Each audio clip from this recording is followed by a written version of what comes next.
su nombre es María Camila Gómez Izaza.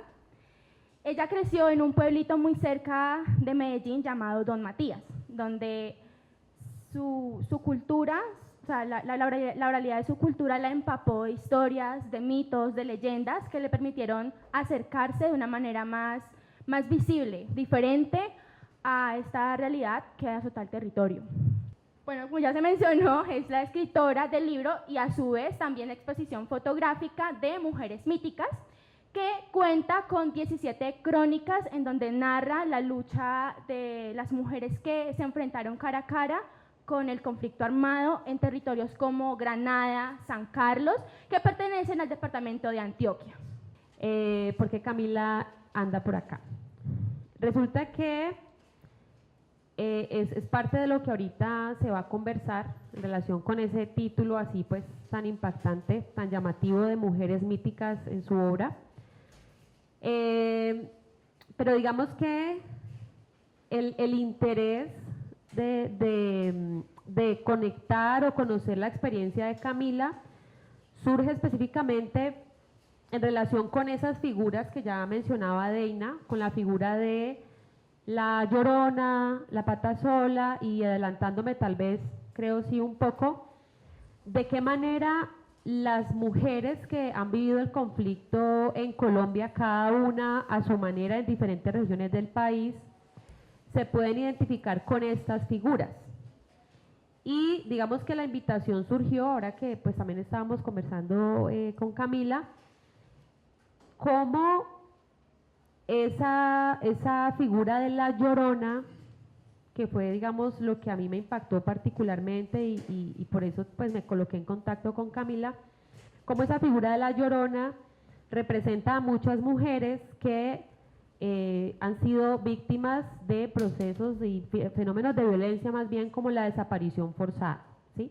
Entonces mujeres que pues conectándolo con esa figura mitológica, con esa figura mítica, está en una continua búsqueda de ese ser que no encuentra.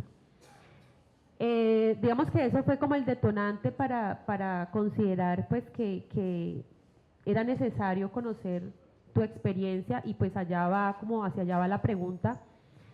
Y es, Camila, que nos cuentes un poco cómo fue ese proceso, primero de decidir que querías hablar de esas figuras míticas, de la Llorona, la Pata Sola, el Gritón, cómo llegaste a eso de conectarlo con los efectos de esa violencia, del conflicto armado vivido específicamente por esas mujeres, además porque hay una recopilación de testimonios que están vinculados obviamente allí en estas crónicas.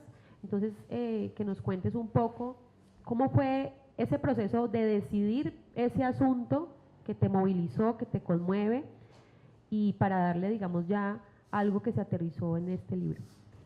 ¿Cómo empieza Mujeres Míticas? Deina ahorita lo comentaba, y es que yo soy de un pueblo que se llama Don Matías, y crecí precisamente como la mayoría de nosotros con las historias de la Llorona, la Madre Monte y la Pata Sola, y yo era feliz yendo a las fincas precisamente a que me contaran nuevamente estas apariciones de estos espantos, porque en la idiosincrasia, sobre todo de la ruralidad, esto es real. Pero ya en la medida en que voy creciendo, empiezo a estudiar mi carrera como comunicadora social, me empiezo a interesar mucho por todo lo que tiene que ver con el conflicto armado. Si bien Don Matías no era un municipio, no es un municipio directamente afectado por el conflicto, sí recibía muchas víctimas o recibía muchas personas desplazadas de otros municipios cercanos, pues porque allí el recrudecimiento era mucho menor y pues las personas llegaban a este lugar a habitarlo. Entonces yo empecé a encontrarme con historias de vecinos, vecinas, de hecho hasta familiares que tal vez habían padecido el conflicto armado, y yo en modo de chisme, yo siempre he asumido mi rol de comunicadora fundamentado en el acto de escuchar, y yo jocosamente lo llamo como echar chisme. Yo me iba para la tienda a preguntarle a, no sé, a Luceli por qué había llegado, o a Arturo por qué se había desplazado, en su momento de una forma no tan cuidadosa. Pero ya en la medida en que voy creciendo, empiezo a leer libros, empiezo a ver documentales, yo sí me impacto mucho porque también me pregunto qué país estaba habitando yo cuando todo esto estaba sucediendo. Si bien yo estaba muy pequeña, cuando el recrudecimiento del conflicto estaba tan álgido, a mí nunca me contaron en mi casa que eso se estaba viviendo en pueblos que eran también relativamente cerca. Y ya hubo un momento en el que yo recuerdo una escena particular. Yo empiezo a estudiar diplomados, materias que tuviesen que ver con conflicto, empiezo a estudiar un diplomado de narrativas de la memoria, y yo estaba en mi casa haciendo una arepa, y yo, pero si la Llorona sí existe, y si ellas dicen dónde estarán mis hijos, y esas son las mujeres que buscan a los desaparecidos. Y yo creo que ese fue el detonante para empezar a hacer un montón de analogías con otros mitos que ya me habían contado y que en su momento estaban revueltos. De hecho, yo pensé en un cura sin cabeza, también involucrando un poco el rol que han tenido los curas en los municipios y en el país dentro del mismo conflicto armado, pero luego dije, no, yo a esto le tengo que dar como un foco. Venga, agarremos los femeninos, que si bien las mujeres tienden a contar más, a asistir más a estos espacios de participación, y eso de alguna manera facilita un poco el trabajo, pero los femeninos también involucran como una desmitificación de lo que nos han contado siempre, porque los roles de las mujeres en estos mitos es la Llorona, la mujer que botó a los hijos, la patasola que había sido infiel y le mocharon la pierna. Pero en este caso, estas mujeres los reivindicaban desde sus propias luchas y sus propias condiciones. O sea, haciendo la arepa, de hecho, yo empecé a pensar como Llorona, búsqueda de desaparecidos, Madre Monte, mujeres indígenas desplazadas, el Gritón, no sé, las cantadoras de Bojayá, la patasola, una mujer que tal vez haya perdido su pierna por una mina antipersona. Y ahí fue cuando yo dije, esto yo lo tengo que plasmar, tengo que investigar a ver qué hay, porque yo lo quiero hacer, realmente tengo la necesidad de ir a encontrar estas historias. A mí me gustaría comenzar preguntando por el concepto de lo mítico. Toda vez que la propuesta desde el inicio, desde el título, cuando recibí el libro y empezamos pues con Jaisulia a la exploración, después con Deina, mirábamos la necesidad de plantearnos, bueno, el reto de la significación de lo mítico, ¿sí? Y nos encontramos personajes que colindan con lo legendario, ¿cierto? En el caso de los mencionados, otros que son figuras representativas, y la resignificación de lo mítico no como origen de las cosas, como explicación de la aparición de elementos de la naturaleza, ni tampoco de la violencia, toda vez que nos lo acabas de decir, es una asociación que me parece muy interesante, recae en preguntarnos hasta ayer con los chicos de literatura colombiana sobre lo mítico, el concepto como tal.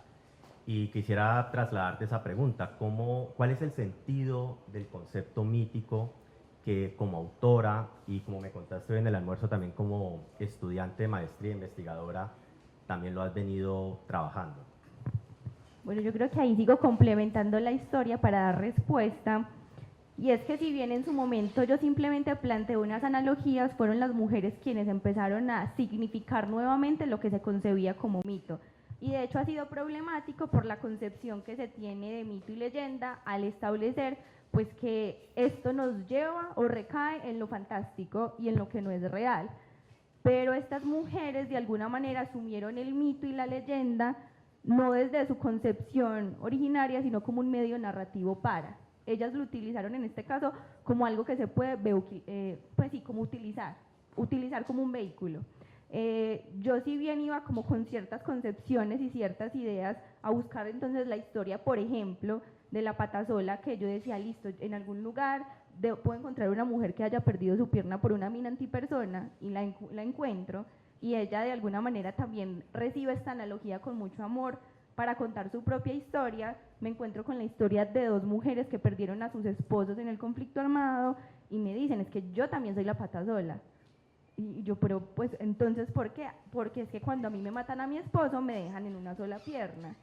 Entonces yo decía, listo, esto trasciende, esto empieza a trascender, esto no se fundamenta en un concepto, sino en la capacidad misma que ellas tienen de generar símbolos a través de sus propios testimonios. Entonces también se analizaba algo como le atribuyen al mito el daño mismo que sufrieron durante la guerra o el recrudecimiento del conflicto, pero también le empiezan a atribuir las consecuencias. Entonces a la patasola no solo le atribuyen el hecho de que les hayan asesinado a sus esposos, sino de que quedaron solas, ellas no se volvieron a casar y decían, es que yo ya camino por la vida sola y además de sola camino coja. Y nos vamos al mito, por ejemplo, de la barbacoa, que ese es uno de los que menos conocen, La barbacoa también es llamada como el guando, que a mí me contaba a mi mamá que era un espanto, que eran 4 cargueros con un muerto y se lo encontraban en el camino real y le decía, carga o alumbra, carga al muerto o alumbra el camino, pues porque en las veredas todavía no hay alumbrado público. Y las mujeres me decían, es que yo también soy la barbacoa, porque yo cargué muertos, cargué mis muertos, cargué los que no eran míos y adicional empezamos a marchar con Jornadas de la Luz. En Granada emergió una apuesta donde ellas salían con velitas en la mano a pedir por la paz, a hacer un llamado por la paz.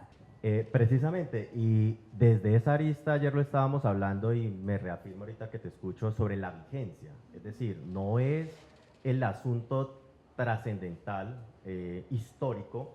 Ayer una estudiante hablaba de la relación con el pasado, pero es el asunto de la vigencia y particularmente veo muy vigente la propuesta. La propuesta soporta un asunto que hemos leído en varios formatos, que es obviamente las víctimas de la violencia, pero en esta se configura de manera simbólica con este concepto.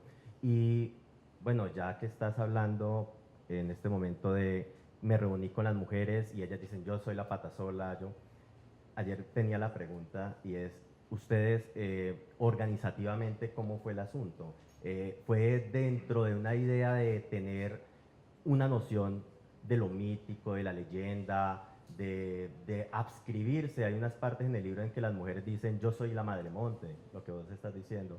Entonces quisiera que nos contaras si en ese proceso también de integración con las mujeres bajo la idea de mito, ellas se hicieron partícipes en cuanto a lectura, en cuanto a oralidad, en cuanto a cómo fue.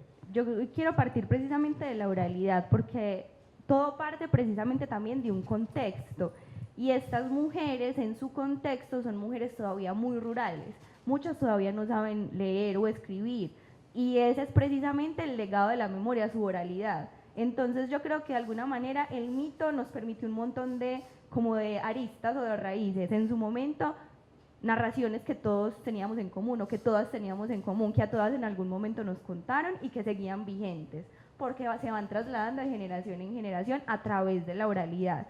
En un segundo momento, su memoria colectiva, y yo aquí traigo a colación una cita que construimos hace poquito con una de las mujeres que se llama Marta y ella me decía, es que así como los mitos, yo también tengo una historia que contar. O sea, mi memoria también es importante y yo creo que bajo ese objetivo es que construimos también esta apuesta, entendiendo que así como nos contaron los mitos y leyendas desde que estábamos muy pequeños, independientemente de si vivimos el conflicto armado o no, también nos lo tendrían que contar. O sea, también nos tendríamos que interesar por reconocerlo como parte de la memoria colectiva y parte de nuestra propia historia. Con ella se hizo un ejercicio entonces muy particular, porque si bien ya se había como preconcebido las analogías que se iban a establecer o a través de las cuales ellas iban a contar su historia, de alguna manera lo primero que hicimos fue que recuerden de los mitos y las leyendas que nos contaban desde que estábamos pequeños. Porque también es muy curioso que si bien hay como unos mitos populares o leyendas populares, en cada territorio las cuentan distintas. Estoy segura que si yo aquí les pregunto a ustedes cómo conocen el mito de la Llorona, me lo van a contar distinto como me lo contaban a mí en el pueblo de mi mamá, por ejemplo. Entonces, ¿qué conocen ustedes de los mitos y leyendas? ¿Qué conocen de la Llorona, de la Madre Monte, la Pata Sola? Y si yo les propongo a ustedes contar su historia a través de los mitos, ¿cuáles son esas características que le atribuirían a estas historias? Y ahí es cuando ellas empiezan a hacer el ejercicio. Claramente esto va intermediado por otro montón de ejercicios que les permitan a ellas transitar por ese dolor de forma más sensible. Camila, mira que ahora que tocamos pues ese tema de la memoria, la oralidad, la voz, ¿no? Se comprende mucho el poder de la palabra, ¿no? Pero ¿cuál es el poder del silencio? O sea, ¿cómo funciona esa poética del silencio al momento de interpretar esos momentos en donde no se habla? Por ejemplo, yo veía en tu podcast, publicado en Spotify, las entrevistas, Martica, ella sí, usted también me comentaba que se quedaba callada, que casi no hablaba mucho de alguna forma y que se le dificultaba y que tenían como ese diálogo interno, primero como si se pidieran permiso para hablar de alguna forma, ¿no? Me gustaría saber cómo funciona esa poética del silencio al momento de escribir acerca del conflicto, de la violencia. Y de hecho se lo complemento que es como si le pidieran permiso a sus muertos. Ellas, a sus muertos, a sus familias, ellas antes de contar, muchas decían como, o yo nunca he contado la historia, o es la primera vez sí que la voy a contar, o mi hijo no sabe que yo estoy contando la historia porque no le gusta hablar de esto, o mi esposo tampoco lo sabe, y que ojalá no me vean. Pero ahora, trascendiendo como a la poética del silencio, yo siento que uno tiene que reconocer el papel de uno como escritor, en este caso, como periodista, como investigador, ante las personas que vivieron estos sucesos, porque el silencio me incomoda a mí, no a ellas. Y yo te lo decía, yo tengo que aprender a respetar que su silencio también es una forma de abordar lo que les sucedió y de hablar, y que si ellas están bien aguardando silencio, recordando, suspirando, rememorando, yo luego tengo que aprender a leer, a guardar también silencio, y luego si queremos hablar de esos silencios, porque yo tampoco los puedo interpretar por sí solas, es decir, yo no puedo poner palabras que ellas a mí no me están diciendo, y de hecho eso fue precisamente el ejercicio que se hizo con el libro a final de cuentas. Cuando ellas decidieron hablar, yo decidí dejar los testimonios tal cual me los contaron, tal cual y como hablan. Por eso también yo creo que es posible reconocer en sus historias sus formas distintas de hablar, porque unas hablan con las palabras cortadas, macheteras, montañero como uno le dice, o sea, hablando como si habla en la montaña, a otras que ya se han reivindicado como lideresas y que tienen un discurso impresionante. Entonces se respetan los silencios, se respetan sus formas y se conversan, más no se ponen palabras donde no las hay.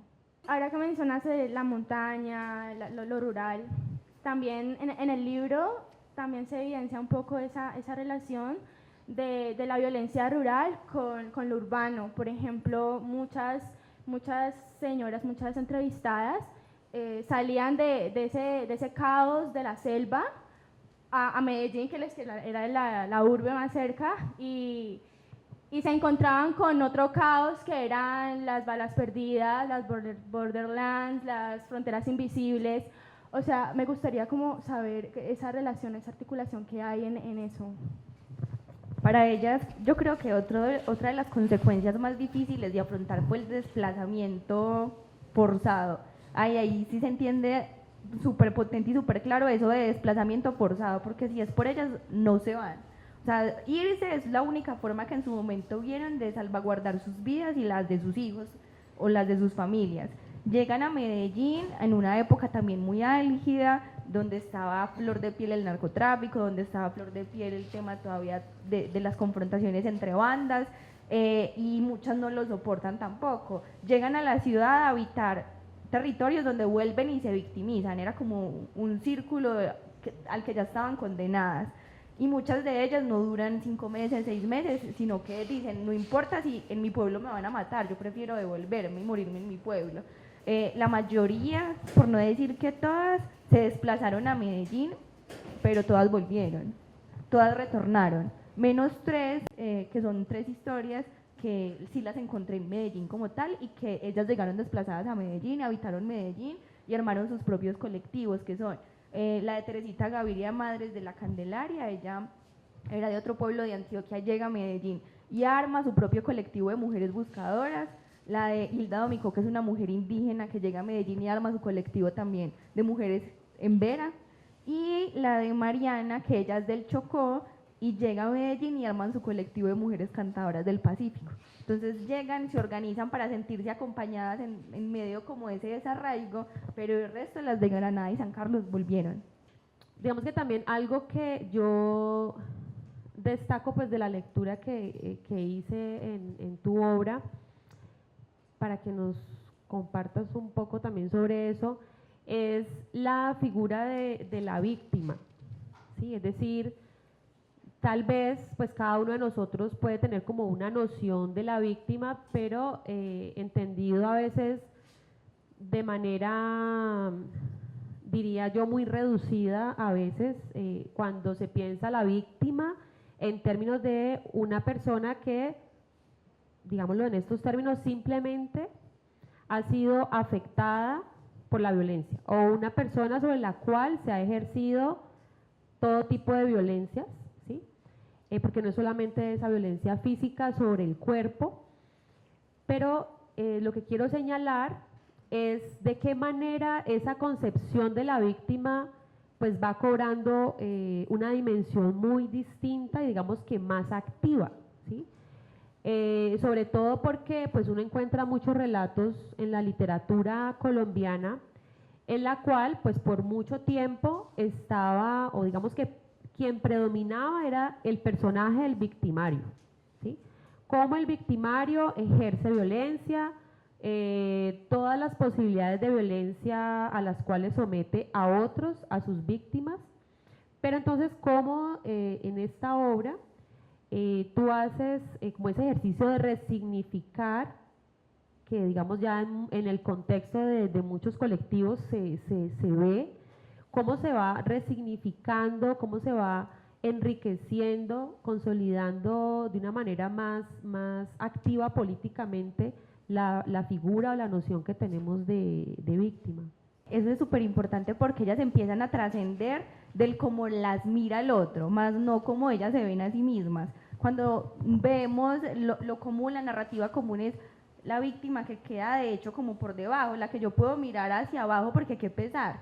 Y definitivamente no, nosotros podemos ir a esos territorios y corroborar que después de esos sucesos de dolor, ellas mismas dicen, obviamente yo casi me muero, me quise morir, me quitaron todo, mis hijos, mi esposo, mi casa, mis animales, mi tierra, pero entonces yo cómo sobrevivo. Yo empecé a encontrar factores en común y es que pues en ese momento todas ya eran madres y ellas sabían que tenían que sobrevivir por construir un futuro distinto para sus hijos. Esa era como una de las razones. Y la segunda razón particularmente fue Dios, fue la religión, donde ellas dicen, pues si no hubiese sido porque Dios me dio fuerza, Diosito me dio fuerza, pues yo no hubiese pensado en hacer las cosas distinto. Pero ellas de ahí se pegan para empezar a fortalecerse a sí mismas y empezar a generar como otros procesos, en este caso sería como subjetivación, donde lo interpersonal, lo que a ellas les duele, lo que ellas sintieron en esas afectaciones, lo utilizan para volverlo político. Entonces, si a mí me desaparecieron a mi hijo, yo me junto con las otras señoras a las que les desaparecieron a sus hijos y empezamos a luchar por saber dónde están nuestros desaparecidos. Y de ahí empiezan a surgir movimientos y organizaciones. Es muy particular también porque empezamos a notar cómo se las empiezan a ingeniar para sobrevivir, aún y con la ausencia del Estado, que ahorita lo conversábamos, la ausencia como de cualquier tipo de ayuda, como no hay quien les cubra ciertas necesidades que estarían en la obligación de porque son sus derechos, sino que ellas ingenian sus formas de sobrevivir al conflicto armado y ahí es cuando empiezan a trascender de yo no soy una víctima, a mí no me miren como que pesar de la víctima porque yo sobreviví, yo luché, yo resignifiqué, yo hablé. Para ellas la palabra en este caso sí retoma como un papel fundamental, porque en estos días lo conversábamos y decíamos, lo que era interpersonal, lo que yo te contaba a ti se volvió político y se volvió digno de hablarlo en escenarios públicos porque nos tenían que escuchar, porque nos tenían que decir la verdad, porque nos tenían que dar razones de todo lo que estaba sucediendo. Y yo ahorita también te hablaba de un concepto de paz, ellas trascienden del víctima al sobreviviente y del sobreviviente a ser mujeres que se organizan en pro de no solo de sus derechos, sino de los derechos de toda su comunidad. Y ahí es donde lo individual se vuelve colectivo y nuevamente pasamos como a todo el tema de la memoria, que en este caso no definimos memoria como el acto de recordar. Para ellas la memoria se vuelve un escenario también político, de para qué recordamos, yo para qué traigo lo que me sucedió al presente, si no es para transformar lo que estoy viviendo en este momento y concebir como nuevas proyecciones de futuro. Entonces ninguna es víctima, yo me sentí muy intimidada por ellas en su momento, porque son mujeres fuertes, mujeres que la tienen clara, que imponen, que saben de lo que están hablando y que ahí uno no tendría que llegar a enseñarles nada, al contrario. En el capítulo del Gritón, es esta página 96, ahí en el apartado de alzar la voz pese a las espinas, hay un fragmento que realmente me conmovió bastante. Voy a leer 4 líneas de esto. Dice, soy como una rosa, todos los seres humanos debemos comprender nuestra relación con la naturaleza, ser sembrados, cultivados, para después tener frutos y tener color. En esa rosa está representada cada una de las personas que me rodean, me acompañan, que hacen parte de mi proceso y de mi vida. El tallo puede tener espinas y puede representarse como la vida. Esa parte, esa relación un tanto literaria, un tanto profunda con la relación de la naturaleza y de la sujeto, en este caso una mujer, porque pues, está en comillas, es una declaración de una mujer, me llevó a pensar, pues sí, efectivamente, la relación entre el ser humano y la naturaleza en este terreno de lo mítico. Pero mirando su contraparte y mirando la dimensión del libro y de la propuesta, yo decía, y hoy te lo traslado, la pregunta es, el victimario y la reconstrucción y la proyección del victimario, aquí no, pues no es, digamos, de un interés por parte de las autoras, de las mujeres, ni tuyo, porque no hay un apartado especial directamente al victimario, aunque hay unas alusiones bastante fuertes, sobre todo de los paramilitares y de sus técnicas y de sus modos y de sus dinámicas para atemorizar, exterminar, enfocadas en el cuerpo, ¿sí? En unas partes muy fuertes. Y en esa parte, pues demuestra, y bueno, también hay unas alusiones a la guerrilla, ¿no? El tema de la dinamita, de la explosión, sobre todo. Entonces, iba configurando eso y yo decía, bueno, estas mujeres, y sobre todo esta en especial, hace una relación con la naturaleza y es una relación bastante desde la creación, desde la valorización de la vida. Luego, la pregunta va enfocada hacia su contraparte, la maldad. Me gustaría que me respondiera lo siguiente, y es, ¿cuál es la noción, cómo fue el proceso con las mujeres con relación a la proyección de los victimarios? Es muy complejo porque la maldad, lo que es malo, lo que es oscuro, entra uno a definirlo con ellas y uno se sorprende. Voy a partir primero como del concepto que nombras, que es la naturaleza, para hablar de territorio y luego para hablar de maldad. Entonces, ellas cómo conciben la naturaleza como su territorio que las inspira, porque hay otro montón de analogías que tienen que ver con la tierra y que a mí me pareció muy hermoso, y es, ojalá a mí no me corriera sangre por las venas sino tierra. Ella haciendo su analogía con la rosa. Hay otra que se llama Otilia, ustedes ojalá un día de estos vayan a Medellín y la conozcan, o yo la traigo. Otilia sí se metió en el papel de la Madre Monte, o sea, ella apenas vio esa posibilidad, ella dijo, yo soy la Madre Monte porque yo soy una campesina que trabaja la tierra, ella siembra para con las plantas hacer productos como aceites, jabones, medicina. Cuando la empiezo yo a invitar a los eventos, llega con un sombrero lleno de flores y un pajarito volando aquí así. Ella se lo puso acá y el pajarito le vuela y ella dice, yo soy la Madre Monte. Y empiezo yo a descubrir que es la forma también que ellas tienen de expresar lo que sienten por ese pedazo de tierra en el que crecieron, y que lastimosamente ese pedazo de tierra en el que crecieron fue el detonante para que allí hubiese un conflicto armado.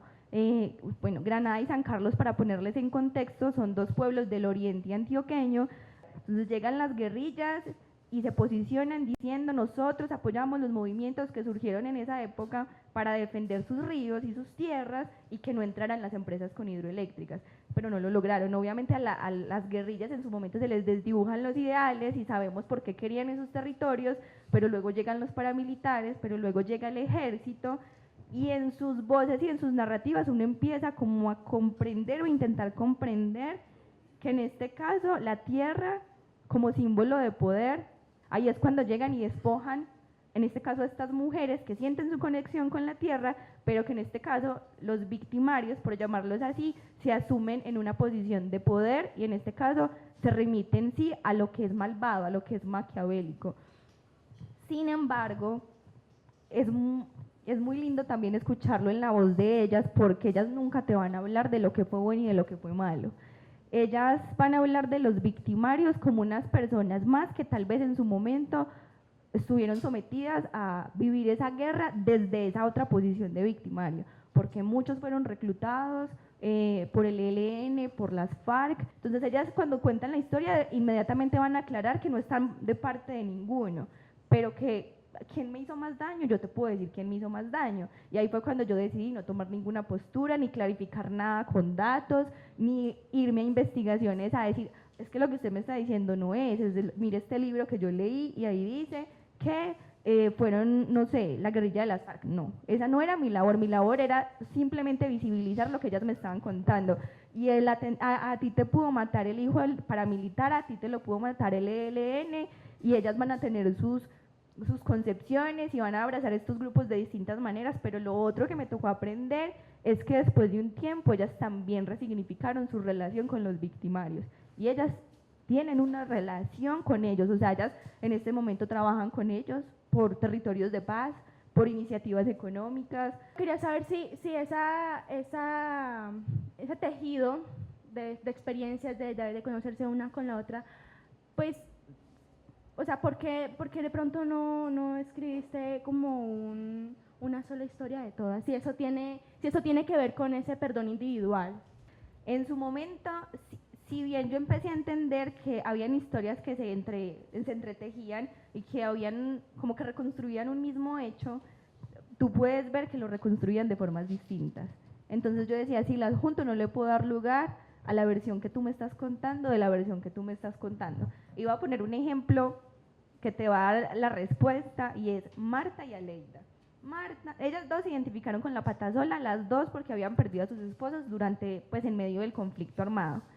¿Qué pasa? Martica es de las más adultas, de las mujeres más adultas en este caso. Ella fue una de las que dijo, yo soy la patasola porque desde que me mataron a mi esposo camino coja.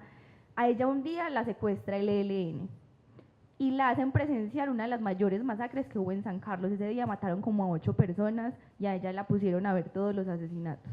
O sea, le hicieron el recorrido literal de la muerte, la montaron en el carro, empezaron a recoger gente y a matarlas con motosierra. Ella todavía llora y ella todavía me dice, yo ese día hubiese querido ser ciega.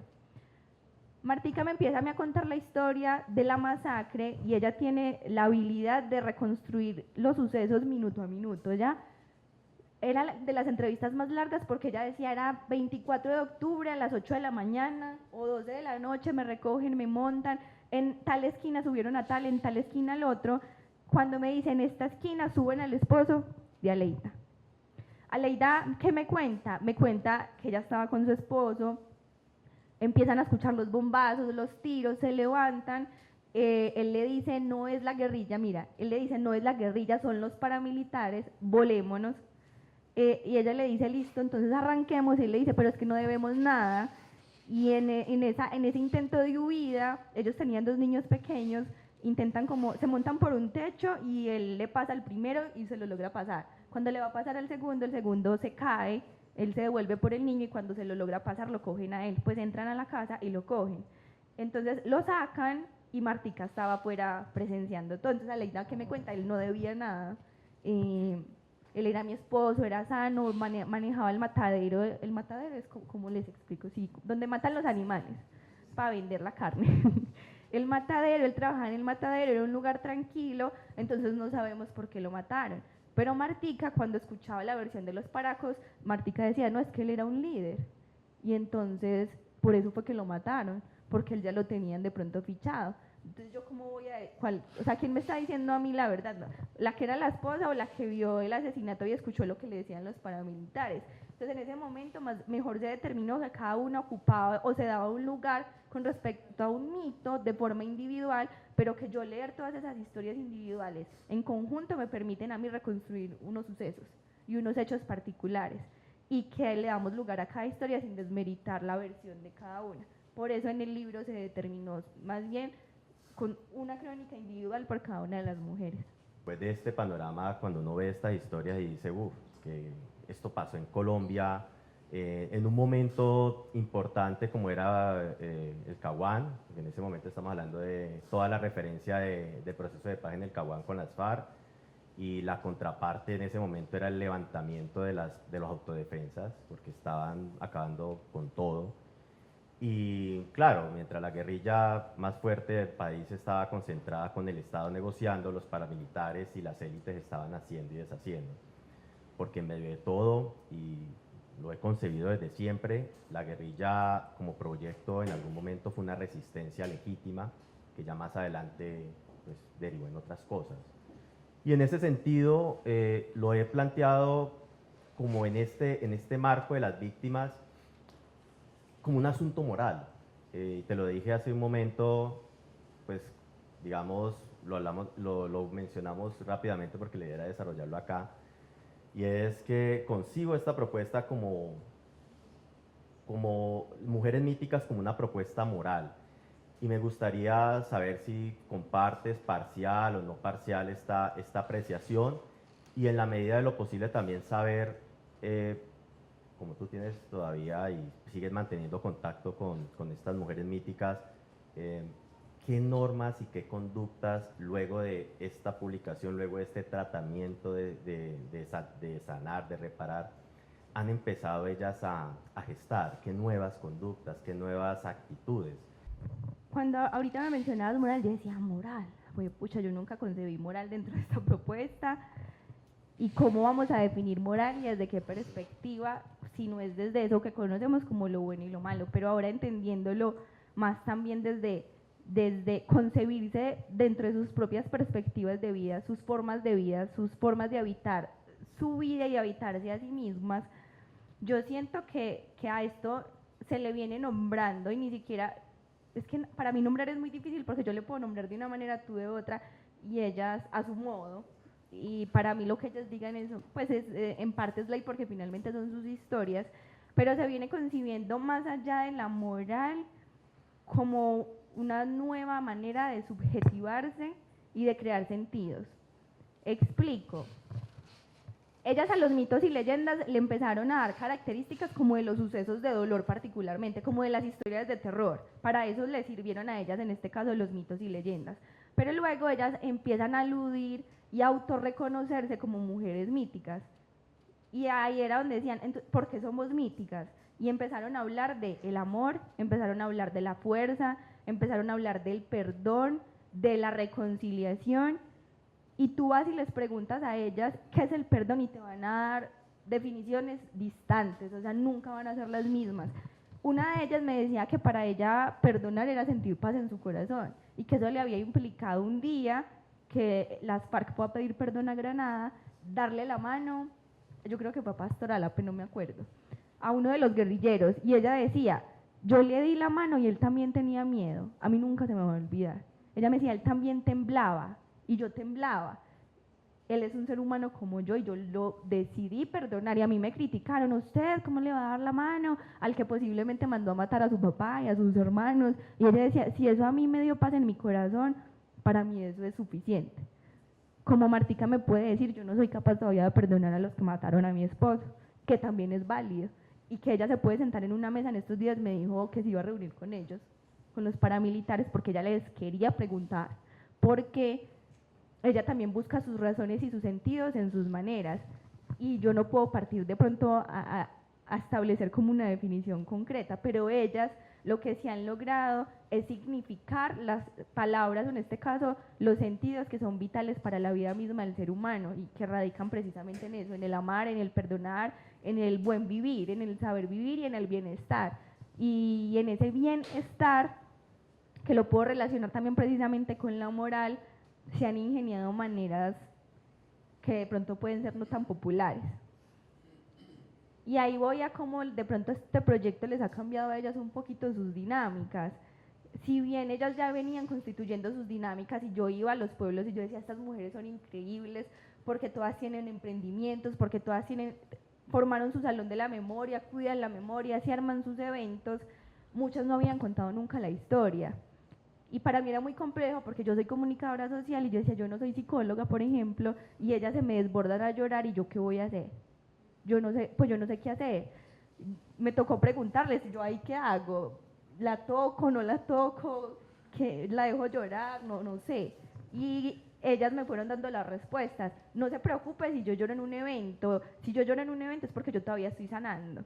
Entonces para mí ya, yo ahí tenía la respuesta y yo podía quedar contenta con eso. Como si ustedes la ven llorando y van a decir, pues esta Camila, ¿cómo le ocurre traer a esta señora aquí a preguntarle cosas que la van a hacer llorar? Ella me dijo, tienes mi permiso porque hablar de eso para mí es sanar. Entonces eso fue lo primero que siento que logramos con esta apuesta, y es que ellas mismas lo plantearon de esta manera, pasar por la palabra también es sanar. Hay algo en particular que hoy me ha causado bastante eco y me gustaría saber cuál es el proceso de decisión para que ellas decidan empezar a participar en espacios públicos en nombre propio y no en representación de su leyenda, ya que pues como tal en el libro sus nombres no aparecen, creo que aparece únicamente el de Hilda Domicó. Sin embargo, encontrarlos no es difícil. En tu portada de LinkedIn están ahí. Gracias.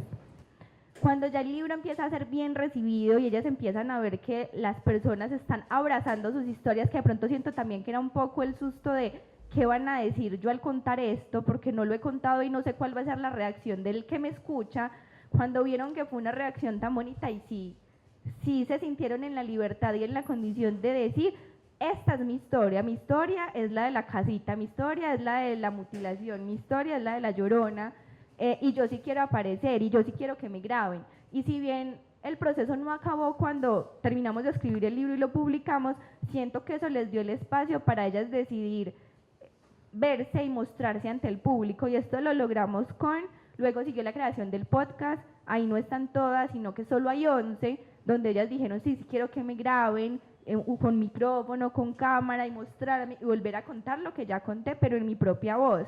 Sería interesante que nos contaras cómo fue ese camino, ese proceso como investigadora.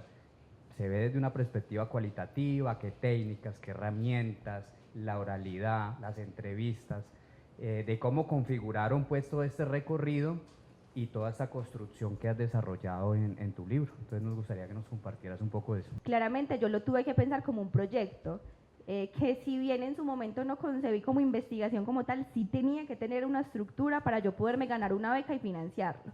Y que tenía una descripción, unos objetivos, una justificación, un marco, no sé, ni siquiera metodológico, pero sí un marco teórico como muy básico, pero en su momento simplemente se estructuró como entrevistas, taller, no desde lo investigativo, pero ya voy a ir allá porque esto se divide como en dos partes. Entonces, si bien en su momento no era una investigación neta, se redactaron objetivos de reconstruir sus historias, de escribir unas crónicas, de visibilizar sus apuestas o como su memoria colectiva respecto al conflicto armado, y se estructuraron 3 talleres. El primero era hablar de los mitos y leyendas para que ellas empezaran como a contextualizar más o menos qué era lo que queríamos hacer. El segundo acercamiento fue a través de la plastilina para hablar de ellas, de quiénes eran, de cómo habitaban sus territorios y dónde estaban sus cicatrices.